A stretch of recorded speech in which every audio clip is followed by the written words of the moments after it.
वो international curriculum हासिल कर रहे हैं। फुटबॉल ग्राउंड है, बास्केटबॉल ग्राउंड है, हम टीटी इंट्रोड्यूस करने वाले हैं। किक बॉक्सिंग में हमारे बच्चे नेशनल चैंपियन बन चुके हैं। जय हिंद। सबसे पहले और मेरा स्क्रीन में जो आपको दिख रहा है ये है वली रहमानी। वली रहमानी बोले तो आप लोगों को समझ में आगे आगे आ जाएगा। आपने कहीं ना कहीं सोशल मीडिया पर देखा ही है। और वली रहमानी को लेके सोशल मीडिया पर बहुत सारे सवाल बनते रहता है, झूठे सच्चे वो और ये। लेकिन आज की इस वीडियो में आपको मैं सब कुछ बताने वाला हूँ। बल्कि वली रहमानी का एक रिएक्शन वीडियो मैं खुद बना रहा हूँ। मैं अपने चैनल पर इतना लॉन्ग रिएक्शन वीडियो पहली बार बना रहा हूँ। वाकई में क्यों ना मैं वली रहमानी का वीडियो पे रिएक्शन दूं, क्योंकि ये वीडियो सिर्फ वीडियो नहीं है, कोई यूट्यूब वीडियो नहीं है। जिस तरह से हर एक सवाल का जवाब, और सिर्फ जवाब ही नहीं, उसने इस बात को साबित कर दिया कि मेरा उम्मीद ग्लोबल स्कूल से और लोगों से चंदा उठाने का, और जो मैंने उम्मीद खड़ा किया है, जो मैंने यकीन के साथ में ये स्कूल बना रहे और बच्चों की पढ़ाई के लिए, वाकई में इतना ज्यादा मतलब आपको ये वीडियो 20 से लेके ज्यादा मिनट का, ये 20-22 मिनट का वीडियो होने वाला है। लेकिन इस वीडियो को देखने के बाद में आपको एक एक चीज का सवाल बिल्कुल जवाब आपको मिल जाएगा। और कभी भी आपके मन में अगर कोई बुरे ख्याल है उम्मीद ग्लोबल स्कूल को लेके, वली रहमानी को लेके, तो बिल्कुल ये मंचा साफ हो जाएगा। इस तरह से कितना बेहतरीन तरीका से हर एक सवाल का जवाब दिया है। और जवाब ही नहीं दिया बल्कि उसका नियत पूरी तरह से क्लियर है। और उसका मकसद, उसका टारगेट सिर्फ तो सिर्फ बच्चों की एजुकेशन, पढ़ाई के लिए है। वो भी गरीब बच्चों के एजुकेशन और पढ़ाई के लिए है। वहाँ पर अमीर बच्चे भी पढ़ सकते हैं, हिंदू बच्चे भी पढ़ सकता है, मुसलमान बच्चा भी पढ़ सकता है। और उसमें दीनी किताब से लेकर दुनिया किताब भी पढ़ सकता है। और हिंदू धर्म की किताब, मुसलमान धर्म की किताब या सिख ईसाई, कोई सा भी इंसान वहाँ में पढ़ सकता है। किसी भी इंसान का बच्चा वहाँ पढ़ सकता है। और गरीब बच्चा भी पढ़ सकता है, अमीर बच्चा भी पढ़ सकता है। उम्मीद ग्लोबल स्कूल को लेकर जो मैंने इस तरह का सवाल का जवाब दिया है और इस तरह से काम कर रहा है, वाकई में मुझे बहुत ज्यादा अच्छा लगा। और वीडियो का एंड तक जरूर बने रहना। ये कोई यूट्यूब वीडियो नहीं, एक रिएक्शन वीडियो। वाकई में ये सब वीडियो आप लोगों को देखना चाहिए, क्योंकि आपको आगे के लिए हकीकत का पता चले। सोशल मीडिया में फालतू के बकवास वीडियो तो बहुत सारे देखते रहते हैं, लेकिन आज के मैं पहली बार इतना लॉन्ग वीडियो में पहली बार मैं रिएक्शन देके वीडियो बना रहे, वो भी वली रहमानी साहब का। तो देखिए इस वीडियो को, और हाँ, लाइक करना। पहली बार मेरे चैनल को देख रहे हो तो सब्सक्राइब करना ना भूलना। आपसे छोटा सा अपील है, कहाँ से देख रहे हो कमेंट करके बताना। और पूरे इस वीडियो को वॉच करो, आपको एक एक चीज पता चल जाएगा। चलिए गाइस, वीडियो को शुरू कर। वली रहमानी साहब, इस वक्त हम लोग आपके उम्मीद ग्लोबल स्कूल के बाहर खड़े हैं, तमाम मीडिया के लोग मौजूद हैं। आपने एक साल पहले आपने एक वीडियो शेयर किया था जिसमें आपने पूरे हिंदुस्तान के लोगों से अपील की थी कि इस उम्मीद ग्लोबल स्कूल के लिए सहायता का हाथ बढ़ाए। आपने 100-100 रुपए के लिए सबसे लोगों से अपील की थी। लोगों ने भी भरपूर आपको आशीर्वाद दिया था, अपनी मोहब्बतों से नवाजा था, और जिसका रिजल्ट ये है कि एक साल के अंदर आपने एक बहुत बड़ी, एक नहीं बल्कि दो आलीशान इमारतें बना ली है। अब चूंकि नए एकेडमिक साल के लिए आप एडमिशन ले रहे हैं, अब जो आपका पोस्टर्स वगैरह हम लोग देख रहे हैं, आपका ब्रोशर देख रहे हैं, उसमें आप जो है 1.5 लाख रुपए, 1.5 लाख रुपये यू आर चार्जिंग एनुअली। तो सवाल ये है कि जो गरीब का बच्चा है, जो गरीब का बच्चा है जिसके लिए आपने लोगों से 100-100 रुपये मांगा था, वो 1.5 लाख रुपया कहाँ से अफोर्ड कर पाएगा? क्या कहेंगे इस पर? सबसे पहले तो मैं आप सबका शुक्रिया अदा करना चाहता हूँ कि आप सब जो हैं हमारे स्कूल तशरीफ़ लाए। सारे जर्नलिस्ट का मैं शुक्रिया अदा करना चाहता हूँ कि आप सब, और मुबारकबाद देना चाहता हूँ कि आप वो काम कर रहे हैं जो जर्नलिस्ट को करना चाहिए, सच को लोगों के सामने लाने की कोशिश कर रहे हैं। और आप हिम्मत दिखाकर मुझसे सवाल पूछ रहे हैं। उम्मीद करता हूँ कि ऐसे मुझसे सवाल पूछते रहेंगे। आपने सवाल पूछा कि मैं जब 100-100 रुपये लेकर गरीब बच्चों के लिए स्कूल बनाया हूँ तो मैं 1.5 लाख रुपये क्यों चार्ज कर रहा हूँ, क्या मैं चार्ज कर रहा हूँ या नहीं कर रहा हूँ। तो मैं बिल्कुल 1.5 लाख रुपये साल का फ़ीस चार्ज कर रहा हूँ। मगर अब सवाल है कि किससे चार्ज कर रहा हूँ और क्यों चार्ज कर रहा हूँ। इस सवाल पे आने से पहले मैं एक बैकग्राउंड बनाना चाहता हूँ, बताना चाहता हूँ कि उम्मीद ग्लोबल स्कूल क्या है। क्या उम्मीद ग्लोबल स्कूल एक आम स्कूल है? नहीं, उम्मीद ग्लोबल स्कूल एक यूनिक स्कूल है। उम्मीद global school is not an ordinary school जहाँ बच्चे आए, पढ़े लिखे, पेट के लिए तालीम हासिल करें और जॉब सीकर्स बन के बाहर चले जाएँ और नौकरी पर लग जाए। नहीं, उम्मीद ग्लोबल स्कूल का एक मिशन है, वो ये कि इस स्कूल से किस तरह से हम लीडर्स बनाकर दुनिया को दे सके। ऐसे लीडर्स जो गरीबी को, गुर्बत को इस मुल्क से दूर कर सके। ऐसे लीडर्स जो मुसलमानों को इस मुल्क में अपनी खोई हुई इज़्ज़त वापस दिला सके इंशाअल्लाह। और इस बात को याद रखते हुए अब मैं इस बात पे आता हूँ बताने के लिए कि उम्मीद ग्लोबल स्कूल फर्दर क्यों है। हम CBSE करिकुलम फॉलो कर रहे हैं, हम इस्लामिक स्कूल हैं। ऐसा स्कूल जो कुरान भी पढ़ाता है, जो दीनियात भी पढ़ाता है, जो हदीस भी पढ़ाता है, जो साइंस भी पढ़ाता है, जो हिस्ट्री और ज्योग्राफी और फिज़िक्स और केमिस्ट्री साथ में पढ़ाता है, एक ऐसा स्कूल है हम। और आपको जानकर हैरानी होगी कि हमारे यहाँ हम स्टेम एजुकेशन दे रहे हैं, यानी साइंस, टेक्नोलॉजी, इंजीनियरिंग और मैथमेटिक्स का।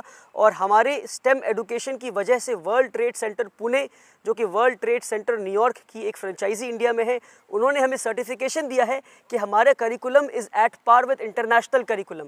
यानी वर्ल्ड ट्रेड सेंटर पुणे, जो न्यूयॉर्क का एक फ्रेंचाइजी इंडिया में है, उन्होंने हमें सर्टिफिकेशन दिया है कि उम्मीद ग्लोबल स्कूल, और वो सर्टिफिकेट आप चाहें तो प्रेस रिलीज़ के बाद आपको दे सकता हूँ और आप लोग इसको पब्लिश कर सकते हैं कि उन्होंने सर्टिफाई किया है कि हमारा स्कूल का करिकुलम इंटरनेशनल करिकुलम के एट पार है, अल्हम्दुलिल्लाह रब्बिल आलमीन।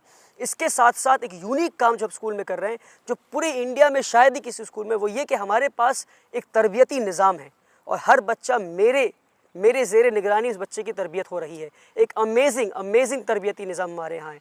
ऐसा तरबियती निज़ाम जहाँ बच्चे तहज्जुद के लिए उठते हैं। आप यकीन नहीं करेंगे, कई बच्चे हमारे तहज्जुद के लिए उठते हैं।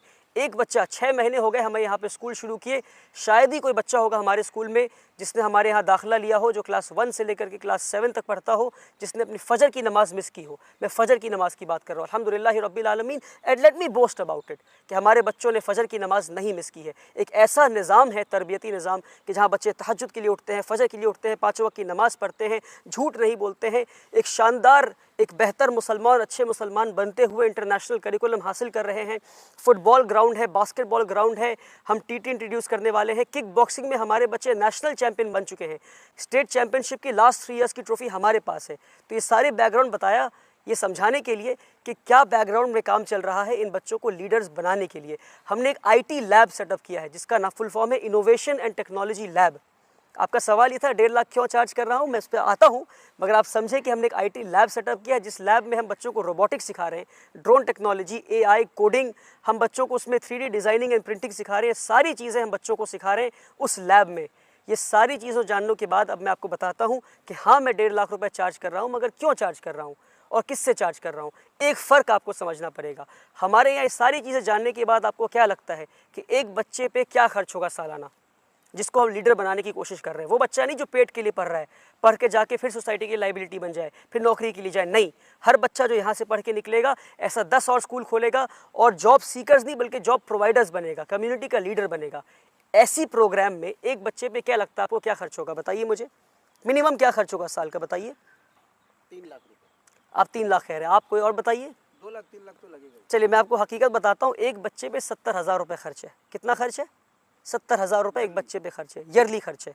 ठीक है, क्योंकि हमारा प्रोग्राम ऐसा है। और मैं बताना भूल गया, शानदार खाना 3 वक्त का, 2 टाइम फल, फिर दूध, ये सारी चीज़ें, मछली, पनीर, चिकन, सारी चीज़ें, अमेजिंग डाइट बच्चों के लिए, ऐसी डाइट जिसको खाकर बच्चे सच में लीडर बन सके इंशाअल्लाह।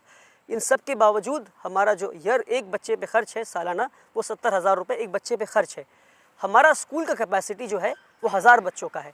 अगर 1000 बच्चे पूरे स्कूल में आ गए तो एक साल में हमारा क्या खर्च होगा बताइए। 70,000 इंटू 1000 कितना हो गया? 7 करोड़। यानी हमारे स्कूल का हर साल एक्सपेंडिचर 7 करोड़ होने वाला है। हर साल एक्सपेंडिचर कितना होने वाला है? 7 करोड़। मैं एक बार 7 दिन में 7 करोड़ रुपए रेस कर लिया तो पूरी दुनिया ने मुझे सराहा और मेरी तारीफ़ की और कहा वाह वाह, आपने 7 दिन में 7 करोड़ जमा कर लिया, आपने कमाल कर दिया। अब सवाल का जवाब दीजिए मेरा, क्या मैं 7 करोड़ हर साल जमा कर पाऊँगा? एक बार जमा कर लिया, मान लीजिए अगले साल फिर जमा कर लूँ, उसके अगले साल फिर जमा कर लूँ और उसके अगले साल ना जमा कर पाए, फिर क्या करूँगा? बच्चों को मैं सैलरी कहाँ दूँगा? टीचर्स को सैलरी कहाँ से दूँगा? बच्चों को खाना कहाँ से दूँगा? इलेक्ट्रिसिटी बिल कहाँ से भरूँगा? क्योंकि एक बच्चे पे 70,000 रुपये खर्च है और अगर 1000 बच्चे पढ़ते हैं 7 करोड़ स्कूल का खर्च होने वाला है। तो ये 7 करोड़ रुपये हर साल मैं कहाँ से लाऊँगा? और बाय चांस अगर ये 7 करोड़ किसी एक साल में जमा नहीं कर पाया मैं, तो क्या मैं स्कूल बंद कर दूँ, ये बिल्डिंग खाली हो जाए? तो हम एक सस्टेनेबल मॉडल के टुवर्ड्स जाने की कोशिश कर रहे हैं। इसलिए हमने ये नया स्कीम निकाला, हमने एक स्ट्रैटेजी बनाया कि हम 25% बच्चों से फ़ीस लेंगे और 75% बच्चे हमारे स्कूल में फ्री ऑफ कॉस्ट पढ़ेंगे, जिस तरह से पिछले 6 साल से पढ़ रहे हैं। एक और बात वाज़ेह कर दूं, लोगों को लगता है कि पहला साल मेरा स्कूल का है। 1000 स्क्वायर फीट के अपार्टमेंट में स्कूल शुरू किया था जब मेरी उम्र 19 साल की थी, 2018 1 अप्रैल। आप इससे कई लोगों को ये बात पता है। तो अगर मैं किसी साल 7 करोड़ रुपए जमा नहीं कर पाया तो क्या स्कूल बंद कर दूँ? नहीं बंद कर सकता। तो 25% बच्चों से फ़ीस ले रहा हूँ मैं। यानी कितने बच्चों से बताइए? 1000 बच्चों में 25% यानी 250 बच्चों से। 250 बच्चों से 70,000 रुपये फ़ी लेता हूँ, कितना हो गया बताइए? अगर 250 बच्चे 1.5 लाख रुपए फीस दे रहे हैं तो कितना हो गया? 3 करोड़ 75 लाख। खर्च कितना है हमारा? 7 करोड़। फीस के बाद कितना आया? 3 करोड़ 75 लाख। बाकी बचे हुए पैसे कहाँ से लाऊंगा? उसके लिए फिर मुझे हाथ फैलाना पड़ेगा, फिर भीख मांगना पड़ेगा। तो हमारी कोशिश है कि एक साल आहिस्ता आहिस्ता हम सस्टेनेबिलिटी के टुवर्ड्स हम जाएं इंशाल्लाह। तो ये रीज़न है कि हम 25% बच्चों से फ़ीस ले रहे हैं। वो बच्चे तो दे सकते हैं, यानी एक बच्चा जो 1.5 लाख रुपए फीस दे रहा है, यानी वो एक बच्चा अपना खर्च दे रहा है और उसके साथ साथ एक और बच्चे का खर्च दे रहा है। तो कितना अमेजिंग और ब्यूटीफुल मॉडल है कि सोसाइटी के अच्छे घर के बच्चे भी हमारे आके पढ़ सकते हैं। और अब यकीन माने कितना सुनहरा हमारे यहाँ नज़ारा होता है जब एक करोड़पति बैठा होता है कुर्सी पे पेरेंट्स टीचर्स मीट में, उसके बगल में एक रिक्शा वाला बैठा होता है। जब एक करोड़पति बैठा होता है हमारे बगल में और उसी के बगल में उसके घर वाली काम वाली बाई बैठी हो या उसी का ड्राइवर बैठा हो। ये हम कहना चाह रहे हैं कि हमारा जो मिशन है कि education of the rich for the poor, कि एडुकेशन जो अमीरों की तालीम है गरीबों को फराहम करें। हम किस तरह से अमीरों की तालीम हम गरीबों को फराहम करें, ये हमारी कोशिश है कि किस तरह से एक ही मालिक और एक ही ड्राइवर का बच्चा एक ही स्कूल में आके पढ़ सके। ड्राइवर का बच्चा फ्री ऑफ कॉस्ट पढ़ सके और मालिक का बच्चा 1.5 लाख रुपए फ़ीस देकर पढ़ सके। तो इसलिए हम 1.5 लाख रुपए फ़ीस ले रहे हैं। उम्मीद करता हूँ कि आप के सवाल का मैं जवाब दे पाया। दूसरा सवाल वली रहमानी साहब ये है कि जिस तरह से स्कूल यहाँ कामयाबी से चल रहा है, सैलरी क्या आप यहाँ से सैलरी लेते हैं तो कितना लेते हैं? आपने पूछा कि जिस तरह से स्कूल चल रहा है क्या मैं सैलरी लेता हूँ। मैं पिछले 6 साल में सैलरी नहीं लिया हूँ और मेरी आगे भी नियत नहीं है कि मैं सैलरी लूँ। इसलिए नहीं क्योंकि सैलरी लेना गलत है, बल्कि सैलरी लेना चाहिए मुझे, अच्छी सैलरी लेना चाहिए मुझे, बल्कि इसलिए क्योंकि मैं एक अच्छे वेल टू डू फैमिली से आता हूँ। My father is a businessman, he is established businessman और मुझे पैसों की ज़रूरत नहीं है। My father takes care of my bills, he pays of all my bills. और मेरे वालिद साहब की तरफ से हुक्म है कि मैं सैलरी ना लूँ। मगर हाँ, अगर आप कहेंगे तो मैं अपना अपॉइंटमेंट लेटर दिखा सकता हूँ। मैं भी एक स्कूल का एक एम्प्लॉय हूँ। I am acting in the capacity of the school secretary. मैं अपना अपॉइंटमेंट लेटर दिखाऊंगा जिसमें लिखा है कि मेरी सैलरी 70,000 रुपये है और ये लिखा है मेरे अपॉइंटमेंट में कि मेरी मर्ज़ी से ये सैलरी मैं ड्रॉ नहीं करूँगा। और हमने ये सिस्टम इसलिए बनाया है ताकि मेरे बाद कोई और बैठे जिसे पैसे की ज़रूरत हो इस कुर्सी पर, वो सैलरी ड्रॉ कर सके। वली साहब, मेरा सवाल ये है कि आपको इस स्कूल में जाहिर सी बात है कई ऐसे लोग हैं जिन्होंने आपका सपोर्ट किया, आपके डोनर है, आपके वेल विशर है, लेकिन एक बात ये भी सुनने में आ रही है कि जो डोनर्स है वो लोग भी किसी बच्चे को, किसी स्टूडेंट को रिकमेंड करते हैं आपके पास कि उसको स्कूल में दाखिला ले लिया जाए, उनको एडमिशन लिया जाए, उनकी भी रिकमेंडेशन को आप नहीं मान रहे। रिजेक्ट कर देता हूँ। What is the reason? इसमें रीज़न ये है कि स्कूल जो हमारा पर्सन ओरिएंटेड नहीं है। स्कूल मुझसे नहीं चलता, मैं स्कूल नहीं चलाता, स्कूल चलाता सिस्टम है और मैं भी सिस्टम के मातहत हूँ। मैं सुनूंगा, सिस्टम की सुनूंगा और हमने एक सिस्टम बनाया है, सिस्टम के तहत एडमिशन होना है। और डोनर्स जिसने 100 रुपये दिया, जिसने 1 करोड़ रुपये या जिसने 10 करोड़ रुपये दिया, मुझे इंशाल्लाह आगे आने वाले वक्त में ऐसे भी डोनर्स होने वाले इंशाल्लाह, मुझे अल्लाह की ज़ात से उम्मीद है। उन्हें समझना ये है कि डोनर्स पैसे देकर एहसान किसी पे नहीं कर रहे हैं, बल्कि मैं डोनर्स को इस तरह बताना चाहता हूँ कि डोनर्स इस तरह देखें कि मैं और ये स्कूल उन्हें एक अपॉर्चुनिटी दे रहा है कि वो अपने पैसे को सही जगह पे खर्च कर सकें और हमारे यहाँ पर, बल्कि इसको बिज़नेस की तरह देखें कि अल्लाह की रज़ा के लिए आप पैसा दे रहे हैं, आप कहीं और देंगे और यहाँ देंगे, इसमें फ़र्क क्या है? फ़र्क ये है कि यहाँ रिटर्न ऑन इन्वेस्टमेंट हाई है, यहाँ ROI जो है, रिटर्न ऑन इन्वेस्टमेंट बहुत हाई है। आप कहीं और किसी और इदारे में पैसे देंगे, वहाँ जॉब सीकर्स बनेंगे। यहाँ पैसा लगाएंगे, एक बच्चा ऐसा निकलेगा कि ऐसा एक और स्कूल बना सके। तो यहाँ जो रिटर्न ऑन इन्वेस्टमेंट है बहुत हाई है। तो इसको इस तरह देखें कि जो डोनर्स हमें डोनेशन दे रहे हैं उसमें डोनर्स का फ़ायदा है। और मैं कहता हूँ कि अक्सर जो लोग चैरिटी करते हैं वो चैरिटी इसलिए करते हैं ताकि गरीबों की मदद कर सके। मैं कहता हूँ अपनी मदद कीजिए, एक ऐसा मॉडल खड़ा कीजिए जिसमें आपसे बेहतर प्रोडक्ट बन के निकल सके, आपसे बेहतर जो है वो प्रोडक्ट बन के निकल सके। इसलिए मैं कहता हूँ कि डोनर्स के रिकमेंडेशन को मैं रिजेक्ट नहीं करता, मैं डोनर्स के रिकमेंडेशन को सिस्टम और प्रोसेस में डाल देता हूँ। सिस्टम रिजेक्ट करता है और सिस्टम ले लेता है। मैं डोनर्स की बात नहीं सुनूंगा, मुझे जवाब डोनर्स को नहीं देना है, मुझे जवाब अल्लाह सुब्हान ताला को देना है। और हमारा एडमिशन प्रोसेस बहुत ट्रांसपेरेंट है और ट्रांसपेरेंसी के साथ ही मैं काम करना चाहता हूँ। बल्कि मैं कहता हूँ मेरी 2 अपनी बेटियाँ हैं, जो मेरी अपनी बेटियाँ हैं, 2 छोटी बेटियाँ। मैं कहता हूँ कल को अगर मैं चाहूँ कि अपनी बेटियों को दाखिला स्कूल में करा दूँ, मैं नहीं करा सकता। मुझे एडमिशन फॉर्म लेना होगा और मुझे मेरी बेटियों को, अपनी बेटियों को एडमिशन प्रोसेस से गुजरना होगा। और मुझे नहीं पता कि उनका एडमिशन हो पाएगा कि नहीं, एडमिशन टीम ही डिसाइड करेगी कि एडमिशन उनका हो पाएगा या नहीं हो पाएगा। सर, एक सवाल है कि कैसे आप जज करेंगे कि जो 75% जो बच्चे हैं वो आप उनसे पैसे नहीं लेंगे जी। और जो 25% जो बच्चे आप उनसे जो पैसे लेंगे तो आप उसको जस्टिफाई कैसे करेंगे कि वो साहिब हैसियत समझ गया है मैं। और ये साहिब हैसियत नहीं है? जो 25% बच्चे पैसा देंगे वो साहिब हैसियत ही लोग आएंगे, तो उस पर हमें सवाल करने की ज़रूरत नहीं कि भाई आप साहिब हैसियत है कि नहीं। जो पैसा दे पा रहा है वो खुद ब खुद एक प्रूफ है कि साहिब हैसियत है। सवाल रहा कि 75% बच्चे यानी 750 बच्चे जो स्कूल में पढ़ेंगे वो गरीब बच्चे, हम कैसे पता करेंगे? तो हमारा एडमिशन प्रोसेस का 3 लेयर्स है। पहला ये है कि आप एडमिशन फॉर्म लेकर जाएँ, फॉर्म लेने के बाद आपका इम्तिहान होगा, टेस्ट होगा। अगर आप टेस्ट पास करते हैं तो उसके बाद आपका इंटरव्यू होगा। इंटरव्यू बच्चों का और पेरेंट्स का होगा। इंटरव्यू राउंड अगर आप क्वालिफाई करते हैं तो हमारा होम सर्वे होगा, चाहे हिंदुस्तान के किसी भी कोने में हो। हमारी टीम जाकर आपके घर को देखेगी, घर के सर्वे करेगी और ये देखेगी कि अगर आप कह रहे हैं कि आप गरीब हैं तो सच में गरीब है या नहीं है। आपके घर में क्या क्या चीज़ें हैं, फ्रिज है, आपके घर में ओवन है, आपके घर में टीवी है, घर कितना बड़ा है, कितने कमरों का घर है, आपके पड़ोसी कैसे हैं, किस लोकेलिटी में घर है। बल्कि हमारा पूरा एक फॉर्मेट बना है होम सर्वे का इंशाल्लाह। तो हम वो होम सर्वे पिछले 2 सालों से करते हुए आ रहे हैं, उसको हमने और मजबूत बना दिया उस सर्वे के सिस्टम को इंशाल्लाह। हम इस सर्वे के ज़रिए हम फाइनल जो है, मान लीजिए 100 बच्चे सिलेक्ट हो गए, अब उन 100 बच्चे के घर हमारी टीम जाकर ये देखेगी कि अगर वो 100 बच्चे सच में गरीब हैं या नहीं, और नहीं है तो कई बच्चे इन द पास्ट रिजेक्ट भी हुए हैं और फिर हमने उनसे कहा है या तो आप फीस कैटेगरी में आइए या तो आप एडमिशन मत लीजिए। सर दाखिले का क्लास क्या है सर, किस क्लास से दाखिला देते हैं आप? हम लोग क्लास 1 से दाखिला लेते हैं। अभी क्लास 1 से लेकर के 8 तक हमारा स्कूल चल रहा है। कोलकाता में एक ऐसे शख्स हैं जिन्होंने सवाल किया कि जिस ज़मीन पे ये स्कूल बना है, उम्मीद ग्लोबल स्कूल, ये 90 इयर्स के लीज़ पे है कि 90 इयर्स के बाद ये स्कूल का लीज़ ख़त्म हो जाएगा, तो इसका क्या जवाब है आप? देखिए, ऐसे लोगों को मैं जवाब देकर अपना टाइम वेस्ट नहीं करना चाहता। उम्मीद ग्लोबल स्कूल एक ग्लोबल स्कूल है और बहुत सिंपल फंडा है। हमारे वेबसाइट पे जाइए, हमारे वेबसाइट पे स्कूल की ट्रस्ट के कागजात, ज़मीन के कागजात, सारी चीज़ें अपलोडेड है। मुझे बात करने की ज़रूरत ही नहीं। अगर कोई पढ़ा लिखा इंसान है, थोड़ी भी पढ़ाई लिखाई की हो और अंग्रेज़ी पढ़ सकता हो, क्योंकि सारी चीज़ें अंग्रेज़ी में लिखी है हमारे वेबसाइट पर, तो वेबसाइट पे जाइए, लीगल कंप्लायंस हमारा एक उसमें सब हेडिंग है, उस पर जाकर हमारे ट्रस्ट के कागजात देखिए, हमारे आप जाकर ज़मीन के कागजात देखिए, वो सारी चीज़ें हमारे वेबसाइट पे अपलोडेड हैं और जाकर देखिए लीज़ पे दिया गया है या ट्रस्ट पर ज़मीन है। ये बेकार की अफवाह फैलाने की बजाय बेहतर होगा कि थोड़ी पढ़ाई लिखाई करें, थोड़ी रिसर्च करें और कोई अच्छा काम कर रहा है तो उसे सपोर्ट करें, ना कि उसे डिफेम करें, उसे बहतान लगाए बिना सच्चाई जाने। अगर- आपके एजुकेशन मॉडल को ज़्यादा लोग एक्सेस कर पाए, उसके लिए आपका क्या स्टेप है?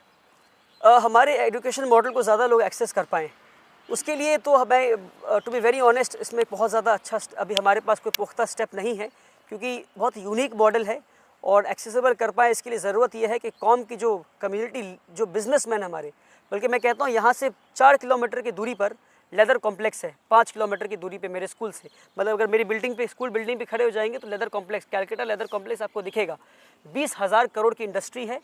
मैं आपको बताता हूँ, वहाँ से 20,000 रुपये नहीं आए मुझे, सिवाय 1-2 लोगों को छोड़कर जो बहुत ख़ास लोग हैं मेरे, उन्हें इंक्लूड नहीं कर रहा हूँ मैं, क्योंकि मेरे बहुत ख़ास लोग हैं वो, उन्होंने ज़मीन दी मुझे उनको बहुत सालों से जानता था। उनके अलावा क्या कलकत्ता में लोगों को पता नहीं कि यहाँ पे उम्मीद ग्लोबल स्कूल खुला है?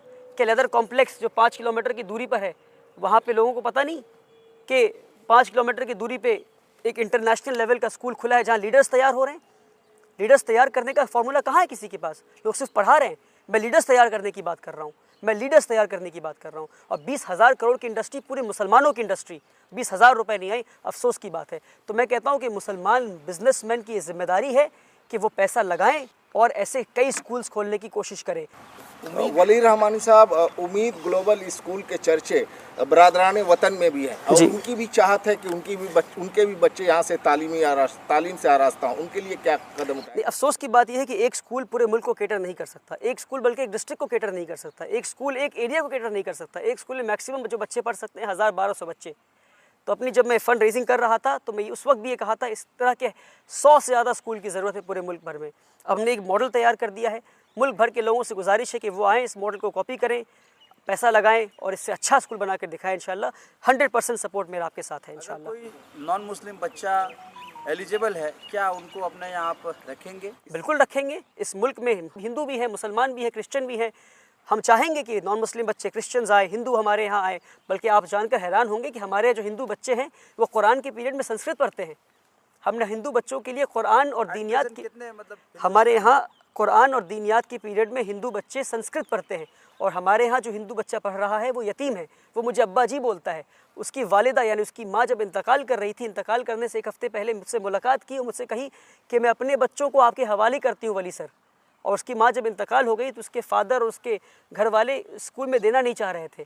मैं घर जाकर लड़कर उन बच्चों को अपने स्कूल लेकर आया, हाथ जोड़कर उन बच्चों को स्कूल लेकर आया। वो बच्चे मुझे अब्बा जी कहते हैं। और जब मुसलमान बच्चे कुरान पढ़ते हैं, जब उन बच्चों का नाम एक्सपोज करना सही नहीं है क्योंकि उनकी प्राइवेसी मैं चाहता हूँ वो प्राइवेट रहे। आप चाहे तो उन बच्चों से मुलाकात करवा दूंगा मैं आपको। बहुत प्यारे बच्चे हैं, मुझे अब्बा जी कहते हैं। जब बच्चे कुरान पढ़ते हैं तो वो बच्चे उस वक्त संस्कृत पढ़ रहे होते हैं। ये हमारा मॉडल है और हम नहीं चाहते कि यहाँ से मुसलमान बच्चे पढ़ें और जब दुनिया की दहलीज पे कदम रखें, यहाँ मुसलमान एनवायरनमेंट स्कूल के अंदर है और जाके देखें हिंदुस्तान कुछ और दिखता है। हम चाहते हैं कि हमारा स्कूल वैसा ही दिखे जैसा हिंदुस्तान दिखता है। आपका स्कूल बिल्कुल सेक्युलर हमारा स्कूल, जितना सेक्युलर कॉन्स्टिट्यूशन में दिखा है उतना ही सेक्युलर हमारा स्कूल है। और नमाज़ पढ़ना सेक्युलरिज्म है, कुरान पढ़ना सेक्युलरिज्म है। हम कुरान इसलिए पढ़ाते हैं, हम नमाज इसलिए पढ़ाते हैं, हम संस्कृत इसलिए पढ़ाते हैं क्योंकि हमारे कॉन्स्टिट्यूशन इजाज़त देता है और कॉन्स्टिट्यूशन इजाज़त देगा। और कल को अगर ना दे तो फिर हम बात करेंगे इंशाल्लाह। स्कूल का I guess this is the first year admission हो रहा है। अगर कोई इन्फ्लुएंशियल आदमी का, किसी एमपी एमएलए वगैरह का अगर रिकमेंडेशन लेटर लेके आता है फॉर एडमिशन, क्या आप उसको एक्सेप्ट करते हैं? या हम रिकमेंडेशन एक्सेप्ट करते हैं मगर पोस्ट टेस्ट पास करना, पहले आपको टेस्ट पास करना होगा। अगर आपने टेस्ट पास कर लिया, अगर आपके बच्चे ने टेस्ट पास कर लिया और हमारे पास 10 बच्चे हैं, 10 के 10 में 9 नंबर हैं और उसमें से एक बच्चा रिकमेंडेशन लेकर आया है तो फिर हम रिकमेंडेशन वहाँ पर एक्सेप्ट करेंगे। पर पहले आपको टेस्ट पास करना होगा, टेस्ट पास करके आपको आगे बढ़ना होगा। मैं देख रहा हूँ कि ये बिल्डिंग आपके पीछे जो है पूरी तरह से बनकर तैयार है, लेकिन हॉस्टल अभी काम अधूरा है। क्या कहेंगे यहाँ की आवाम से, बंगाल की आवाम से और तमाम हिंदुस्तान की आवाम से? तमाम हिंदुस्तान की आवाम से मैं ये कहूँगा कि आपने बहुत साथ दिया है मेरा, और कलकत्ते के आवाम से, स्पेशली बिजनेसमैन से कहूँगा कि आप अपनी ज़िम्मेदारी ना भूलें, स्कूल विज़िट करें और मुझे सपोर्ट करें। कई सारे काम अभी भी बाकी हैं, उनको पूरे करने हैं, हमें अभी भी फ़ंड्स की ज़रूरत है। आप आएँ और देखें किन किन चीज़ों की ज़रूरत है हमें, उन चीज़ों को आप पूरी करने में हमें मदद करें। और पूरे हिंदुस्तान के लोगों से कहूँगा, आप जिस भी सिटी में हैं, अगर आप बिज़नेसमैन हैं, 10-15 बिज़नेसमैन जुड़कर वहाँ स्कूल कायम करें। अगर आपको टेक्निकल सपोर्ट चाहिए, सिस्टम में सपोर्ट चाहिए, एकेडमिक सपोर्ट चाहिए, जिस तरह की भी सपोर्ट चाहिए आपको, सारी सपोर्ट इंशाल्लाह मैं आपको करूंगा। ये मेरा वादा है आपसे। मैं पिछले 6 साल में स्कूल के मॉडल्स को स्टडी किया हूँ and I have the expertise and I am ready to share the expertise with everybody who comes to me इंशाल्लाह, सो दैट हर डिस्ट्रिक्ट में, हर इलाका में एक इस्लामिक स्कूल हो जहाँ हिंदू बच्चे भी आएँ, क्रिश्चियन बच्चे भी आएँ, तरबियत हासिल करें और इस मुल्क को एक बेहतर मुल्क बनाने में और पावरफुल मुल्क बनाने में मदद करें इंशाल्लाह। सर एक क्वेश्चन सर, क्लास 8 तक पढ़ाते हैं क्या? 9 10 भी पढ़ाई शुरू? अभी बच्चे क्लास 7 तक पहुँचे हैं। जो कमिंग एकेडमिक ईयर है यही 7 के बच्चे 8 पहुँचेंगे। हमारी पूरी कोशिश है कि हम क्लास 12 तक स्कूल को ले जाएं। हम इस तरह कई सारे स्कूल्स बनाएं। किस बोर्ड से आपका? हम लोग CBSE एफिलिएशन लेने वाले हैं एक इंशाल्लाह। आखिरी सवाल, क्या स्कूल ख़त्म होने के बाद कुछ ऐसा कोर्सेज वगैरह होते हैं क्या यहाँ पे? नहीं, बिल्कुल बताया मैं, तरबियती निज़ाम है हमारे यहाँ। स्कूल ख़त्म होने के बाद प्रेप क्लास होता है, हमारे यहाँ ट्यूशन कल्चर नहीं है। स्कूल ख़त्म होने के बाद बच्चे खुद सेल्फ स्टडी करते हैं, तरबियती क्लास होता है, यानी असर से लेकर मगरिब तक बच्चे हदीस पढ़ते हैं, हदीस सुनते हैं बच्चे फजर। बल्कि मैं एक यूनिक तरबियत के मॉडल पे अगर मैं बात करने जाऊँ, it's a very vast topic कि किस तरह से मैं उसको कोडिफाई करने की कोशिश कर रहा हूँ, एक शानदार तरबियती निज़ाम कायम करने की कोशिश कर रहा हूँ। स्कूल के बाद बच्चे तरबियत क्लास होता है उनका, स्कूल के बाद बच्चे प्रेप टाइम होता है, यानी जब वो सेल्फ स्टडी करते हैं, नमाज़ पढ़ते हैं, गेम्स खेलते हैं, खाना खाते हैं और फिर उसके बाद बच्चे सो जाते हैं। हमारे बच्चे सुबह रात को 9 बजे सो जाते हैं, लाइट्स ऑफ हो जाता है और फिर फजर की नमाज़ के लिए उठ जाते हैं। और जुमे के दिन स्पेशली कई बच्चे तहज्जुद की नमाज़ के लिए उठते हैं और हमारी कोशिश है कि हम स्कूल को इस पैटर्न पे ले आएँ कि तहज्जुद कंपलसरी कर दें स्कूल में। हमारे बच्चे इशा के बाद तुरंत सो जाएँ फ़ौरन और तहज्जुद में हमारे बच्चे उठें। और बल्कि मेरे शेख कहते हैं अक्सर कि उनकी बस चले तो वो तहज्जुद को पूरी उम्मत पे कंपलसरी कर दें, क्योंकि जिस मुसीबत से पूरी उम्मत गुजर रही है इस वक्त, हम सबको तहज्जुद में उठना चाहिए और तहज्जुद पाबंदी से भी पढ़नी चाहिए इंशाल्लाह। बहुत शुक्रिया। बहुत बहुत शुक्रिया, थैंक यू सो मच। मुझे यकीन हो गया कि आपको पूरा समझ में आ गया, पूरा सवाल का जवाब आपको मिल गया। आपको अगर वली रहमानी सर को लेके आपको किसी भी तरह का मन में खोट था या कुछ भी था, मतलब एक सोच भी होता है, ख्याल भी होता है, क्योंकि सोशल मीडिया के थ्रू यानी एक ही वीडियो अपलोड करके 10 करोड़ रुपए चंदा खटा करना, ये बहुत बड़ा बात है, बहुत बड़ा बात है। और बहुत सारे लोगों के मन में सवाल, मतलब कुछ भी होता है, सवाल तो उठते हैं ना मन में, लेकिन इस वीडियो को देखने के बाद में आपका हर सवाल का जवाब मिल गया। आपको यकीन भी हो गया वली रहमानी ने जो काम कर रहा है, ये काम बिल्कुल परफेक्ट और 100% राइट कर रहा है। तो कैसा लगा वीडियो? ये मेरा पहला जिंदगी का पहला रिएक्शन वीडियो इतना लॉन्ग था। तो आगे नेक्स्ट कोई वीडियो में मिलते हैं। ब्लॉग वगैरह में बनाते रहते हूँ, लेकिन रिएक्शन वीडियो में कभी नहीं बनाता हूँ, पहली बार बना रहा हूँ। तो गाइस अच्छा लगा हो तो कमेंट में कुछ भी नाइस तो लिख देना भाई। तो इसका मतलब मैं आगे और भी बहुत सारे ऐसे रिएक्शन वीडियो बना सकूं, और आशा करता हूँ कि आपको पूरा समझ में आ गया। तो अगले कोई नेक्स्ट वीडियो में फिर से मिलते हैं। Bye bye.